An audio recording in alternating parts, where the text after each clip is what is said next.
누가 뭐래도 이 차는 법인의 대표분들이 타셨던 차량이죠. 제가 이런 정도로 이야기하는 국산차라고 얘기를 하면 바로 떠올리실 텐데요. 최근에는 G90 옵션의 최끝을 달리는 차가 G90인데 G90 이전의 모델 EQ900입니다. 처음엔 현대 차량이었다가 제네시스 브랜드로 나오면서 G80과 같이 EQ90이 됐다가 그게 이제 G90으로 바뀌었죠. 오늘 제가 이야기를 드릴 케이스의 차량은 EQ900의 3.3 터보 프레스티지 차량입니다. 신차 금액으로 따지면 한 1억 1천만 원 정도 하는 풀옵션 차량인데요. 16년에 차량을 출고하셔서 제리스 한 번 하시고 또 한 번 하셔서 22년 7월 20일 날이 만기신데 이렇게 두 번을 진행한 16년식 차량들은 현대캐피탈에서 이렇게 반납을 받아주지는 않습니다. 그래서 이런 차량들을 이제 정리를 해야 될 때 어떻게 정리를 할 것인가.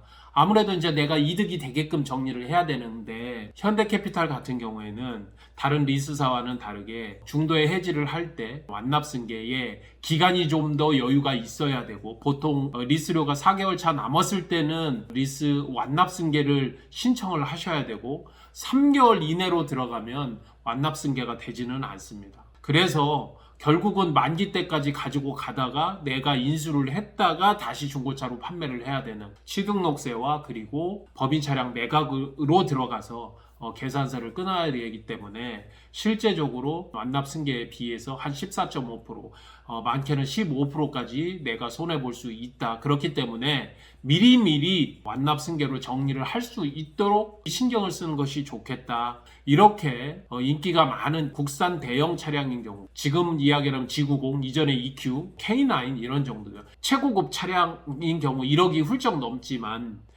이게 감가가 좀 심해요. 그래서 리스 차량을 탈 때 이런 부분들을 미리미리 좀 생각을 해야 된다. 정리를 해야 될 때는 중고차 시세 기준으로 보통은 정리를 하기 때문에 특히 이렇게 국산 대형차는 감가가 많은 차량들은 분명히 고려를 해야 된다. 여타의 동급의 수입 차량보다 감가가 더 많다는 거 꼭 한번 생각해 보셔야 됩니다. EQ9의 16년식 3.3T 터보의 프레스티지 모델이다. 검정색에 주행거리는 한 94,000km 정도 돼. 현대캐피탈 리스로 재리스를 해서 두 번째 리스를 해서 현재 12개월 중 5개월 남은 회차로는 한 4개월 정도가 남아서 지금은 완납승계로 정리를 해야 될 때다.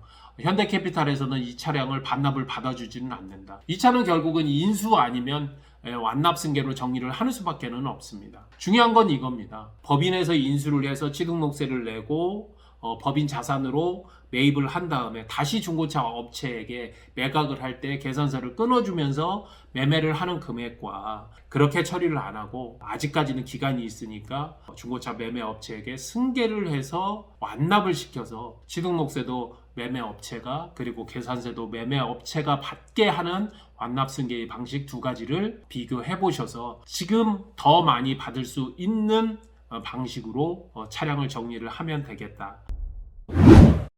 2,260만 원을 내면 차량을 인수할 수 있겠더라. 법인에서 인수를 한 경우 법인의 차량 운반고 자산 매입으로 들어가면서 취등록을 하셔야 됩니다. 그러면 2,260만 원에 8% 정도, 160에서 170만 원 정도가 이전비로 들어가겠다. 필요한 금액은 2,420이나 2,430 정도가 들어갈 것이고 요거를 일단은 매입을 했다가 다시 매출 처리를 해야 된다. 중고차 업체에 판매를 할 때. 그러면 과연 얼마를 받을 수 있을 것이냐. 엔카에서 동종의 차량들을 비교를 해봤을 때 3,900에서 4천만 원 정도가 정상적인 매매 금액인데 이 차량 같은 경우 렌터 이력이 있기 때문에 5% 정도의 감가는 봐야 된다. 200만 원 정도 빠지죠. 3,700에서 3,800, 3,700으로 낮은 금액으로 좀 보도록 하겠습니다. 중고차 업체에서 인수를 하고 이전을 하고 거기에다 마진을 넣는다면 16년식이라 이미 보증기간이 지난 이런 차량들은 대형차이고 매매 거래가 활발하지 않기 때문에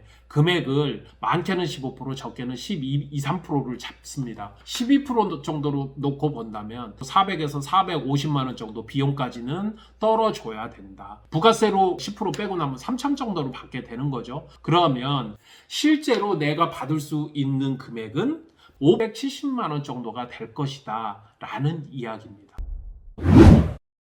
이에 반해서 완납승계로 처리를 한다고 한다면 취등록세는 일단은 안 들어갑니다. 승계 비용이 한 50여만 원 정도 되겠네요. 이전 비용 40만 원, 한 90만 원에서 12% 정도 빼고 나면 3,300, 정리하는 금액 2,260만 원, 대략적으로 1,000만 원 정도 인수해서 받는 것보다 400여만 원 정도 더 받을 수 있고 계산서 300만 원짜리도 안 끊어도 된다. 그러면 이 차량은 반납이 안 되는 상황에서 완납 승계로 계산서 안 끊고 1,000만 원 정도 받는 정도 수준에서 정리를 해주는 게 맞는 것 아니겠는가 라는 이야기를 드립니다. 그리고 이렇게 업무용으로 사용하는 국산 대형차 같은 경우에는 동일한 16년식 차에 S350 뭐 이런 차량들을 보면 똑같이 한 10만 킬로 정도 탔다 그러면 지금 매매로 할 수 있는 금액이 적어도 2,000에서 2,500 정도는 충분하게 더 받을 수 있다는 것을 놓고 본다면 감가율이 훨씬 떨어지지 않겠느냐. 차량을 선택을 할 때 국산 대형 승용차 그리고 수입 대형 승용차 어떤 것이 더 감가가 덜 되는지에 대해서도 꼭 한번 확인을 해보시기 바랍니다. 오늘 렌터카 정리에 대한 부분 마치도록 하겠습니다. 항상 렌터카에서도 시우카가 여러분들께 도움을 드리도록 하겠습니다. 슬기로운 렌터카 생활 시우카TV의 정진환이었습니다.